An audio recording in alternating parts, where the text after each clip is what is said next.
সকলকে জয় গুরু। ওং ব্রহ্ম পরম ব্রহ্ম কুলো মালিক রাধাস্বামী দয়ালের চরণে প্রণাম।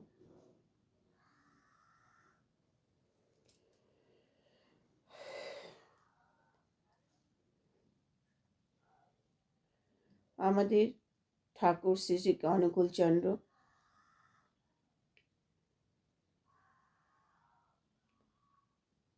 ওনার সময় ছোটবেলার থেকে তিনি আধ্যাত্মিক জগতের মধ্যেই ছিলেন। ছোটবেলা থেকে তার অনেক ঘটনা আছে। তিনি সাধারণ মানুষ ছিলেন না। এটা পাড়ার অনেকেই প্রত্যক্ষ করেছেন। তার মা বাবা দেখেছেন, তার মা দেখেছেন, এবং প্রতিটি মানুষ তাকে দেখে বুঝতে পেরেছেন যে তিনি সাধারণ মানুষ নন। তিনি বাংলাদেশে পাবনা সৎসঙ্গ আশ্রমে বড় হয়েছেন। সেখানে তিনি তার দেওঘর আশ্রম প্রতিষ্ঠা করেছেন, তৈরি করেছেন। তিনি উপলব্ধি করেছিলেন তখন থেকে যে মানুষ প্রত্যেকটা পরিবার কিভাবে চলছে, তখনকার দিনে কত দুঃখ ছিল, দুর্দশা ছিল মানুষের, কত গরিব ছিল তখন। আর তার মধ্যে সেসব পরিবারগুলো কোনো নিয়ম নেই, কানুন নেই, উশৃঙ্খল জীবনযাপন, নিজস্ব চলনে চলছে। সমাজটা পুরো ব্যভিচারে ভরে গেছে। যে যেমন খুশিভাবে সে চলছে এরকম। তারপরে দেখেছেন আরো মানুষের দুঃখ কষ্ট। তখন থেকে কিন্তু ঠাকুর প্রতিজ্ঞা করেছিলেন যে আমার কিছু করতে হবে। এটা তো প্রত্যেকের মধ্যেই থাকে, আমার এই মানুষের জন্য কিছু করতে হবে। ছোটবেলা থেকে তিনি খুব দরদি প্রকৃতির ছিলেন, খুব দয়া ছিল তার হৃদয়ে। প্রতিটা মানুষের প্রতি ছিল তার ভালোবাসা, নিঃস্বার্থ ভালোবাসা। তাই ঠাকুর বললেন, এদের যদি পথে আনতে হয় তাহলে প্রথম আমাদের কি করতে হবে? আমাকে দীক্ষা দিতে হবে। দীক্ষা দিয়ে তাদেরকে আমার কাছে আনতে হবে এবং আমার কিছু নিয়মাবলী তাদেরকে দেব এবং তাদের ইষ্ট কেন্দ্রিক করে তুলতে হবে। ঈশ্বর পথে মানে আধ্যাত্মিক পথে চলার উৎসাহ দিতে হবে। প্রথম কারণ সেটা হবে, প্রথম হচ্ছে পদক্ষেপ হচ্ছে দীক্ষা। তাই ঠাকুর কি করলেন? ধরে ধরে সবাইকে দীক্ষা দিতে শুরু করলেন। 1 জন 2 জন 10 জন 1 জন এরকম করে করে, যেমন একটা চ্যানেলের মতন করে তিনি দীক্ষার ব্যবস্থা শুরু করে দিলেন। এবং তিনি দীক্ষা দেওয়ার সময় কতগুলি সংকল্প করালেন। আর কি করলেন? তার কিছু উপদেশ দিলেন, কিছু বাণীর কথা বললেন, কিছু বিধান দিলেন। এইভাবে তিনি প্রত্যেকে দীক্ষা দিয়ে প্রত্যেকে আস্তে আস্তে সেই আধ্যাত্মিক পথে চলার প্রেরণা দিলেন, ঈশ্বর কেন্দ্রিক করে তোলার চেষ্টা করলেন। তাই এই ঠাকুর, এটাই হচ্ছে তার ধর্ম প্রচার। ধর্মটা তিনি সবাইকে ঈশ্বর কেন্দ্রিক করে তোলো আর মানুষের মধ্যে ধর্ম প্রচার করো, মানুষকে ঈশ্বরমুখী করে তোলো, মানুষকে ভালোবাসো, মানুষের পাশে দাঁড়াও, সাহায্য করো। এটাই হচ্ছে ঠাকুরের ধর্ম, মানব ধর্ম যাকে বলে। তাই ঠাকুর বলেছেন খালি দীক্ষা নিলেই হবে না। ওই যে একটা লাইনের মধ্যে বলেছেন, খালি দীক্ষা নিলেই হবে না, তাকে শিষ্য বলবে না।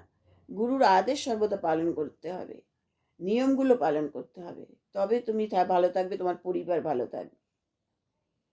তাই তিনি ওই ছোটবেলায় তিনি তার সত্যানুসরণ বইটি লিখেছিলেন।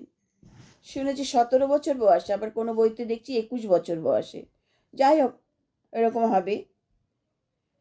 এই ছোট্ট বইটির মধ্যে ঠাকুর বলেছেন, এই ছোট বইটি আমি লিখে গেলাম। এর মধ্যে গীতার সমস্ত বাণী, এর মধ্যে সমস্ত সারমর্ম গীতাতে যেমন পাওয়া যায়, এই সত্যানুসরণের জীবনের সমস্ত সারমর্ম এর মধ্যে লিখে দিয়ে রেখে গেলাম। এই সত্যানুসরণ বইটি সর্বপ্রথম লেখা ছিল যে সর্বপ্রথম আমাদের দুর্বলতার বিরুদ্ধে যুদ্ধ করতে হবে, বাক্যটি দিয়ে শুরু হয় আর শেষ হয় তোমার মন সতে বা ব্রহ্মে বিচরণ করুক, কিন্তু শরীরকে গেরুয়া বা রংচঙে সাজাতে ব্যস্ত হয়েও না, তাহলে মন শরীরমুখী হয়ে পড়বে। অহংকার ত্যাগ করো, সৎ স্বরূপে অবস্থান করতে পারবে। শান্তি শান্তি শান্তি, এই হচ্ছে আমাদের সত্যাসনের প্রথম লাইনটি। আর শেষ লাইনটি এই যে,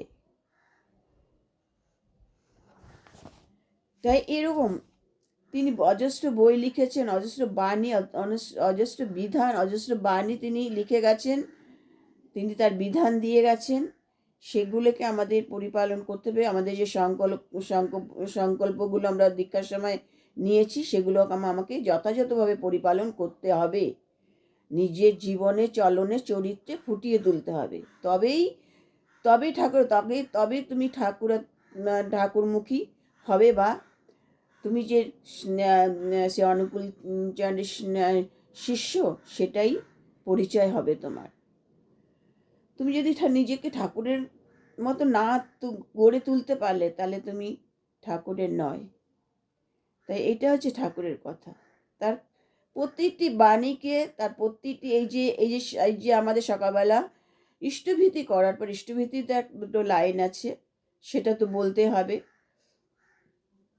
জীব জগৎ জীবন কারণ, এটা আছে দুটো বাণী। তারপরে আমাদের শত অনুজ্ঞার প্রথম লাইনটা হচ্ছে, আমি অক্রোধী, আমি অমানী, আমি নিরলস কামলোভজিৎ বসি, আমি ইষ্টপ্রাণ সেবাবটু, অস্থি বৃদ্ধি যাজন জৈত্র পরমানন্দ, উদ্দীপ্ত প্রেম পুষ্ট চিরচেতন।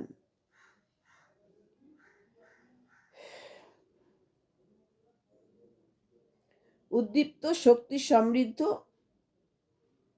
আমি তোমারই সন্তান। এইভাবে লাইন আমাদের এই শত অনুজ্ঞা লাইনগুলো এইভাবে আমাদের পড়তে হয়, বা আমাদের এটাকে অনুসরণ করতে হয়।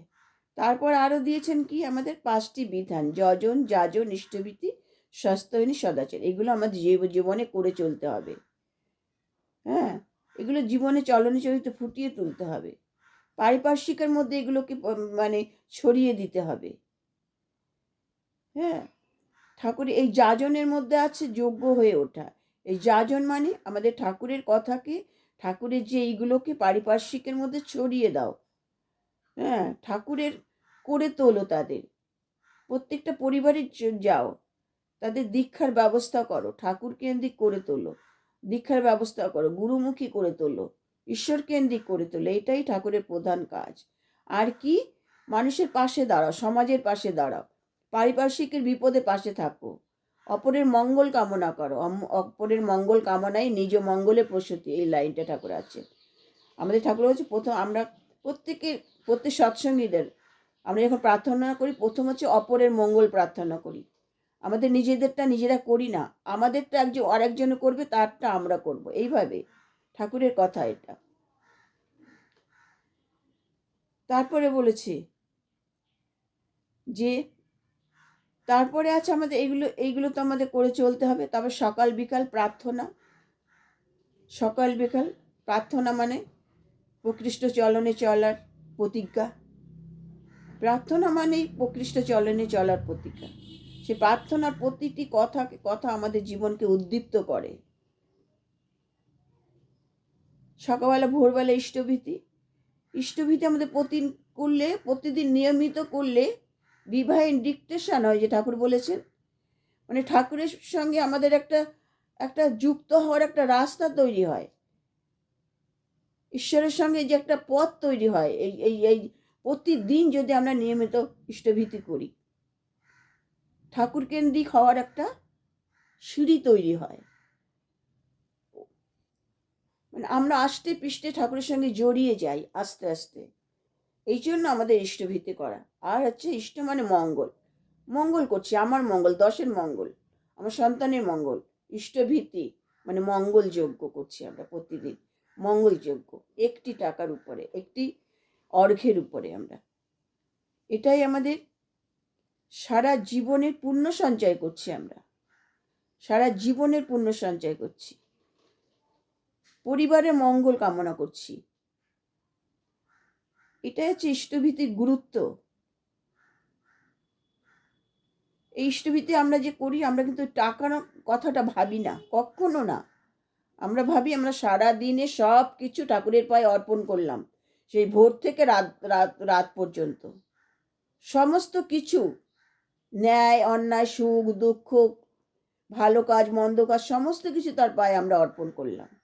ঠাকুর তুমি দেখো, সকালবেলা ঠাকুরের পায়ে অর্পণ করে আমরা এই মঙ্গল প্রার্থনা করে তবে আমরা অন্য কাজে হাত দিই বা ঘর থেকে আমরা বেরাই।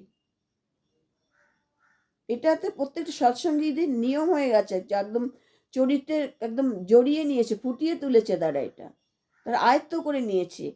তারা এটাই তাদের মানে জীবন মরণের একদম রক্ষা কবচ, এই ইষ্টভীতি। এটা সহজ কথা নয়, এটা নিয়ে ব্যঙ্গ নয়, বিদ্রুপ নয়, তাহলে সেটা অধর্ম হবে, অধর্ম। এই ইষ্টভীতি নিয়ে যদি কেউ ব্যঙ্গ বিদ্রুপ করে, তার এর থেকে অধর্ম আর নেই।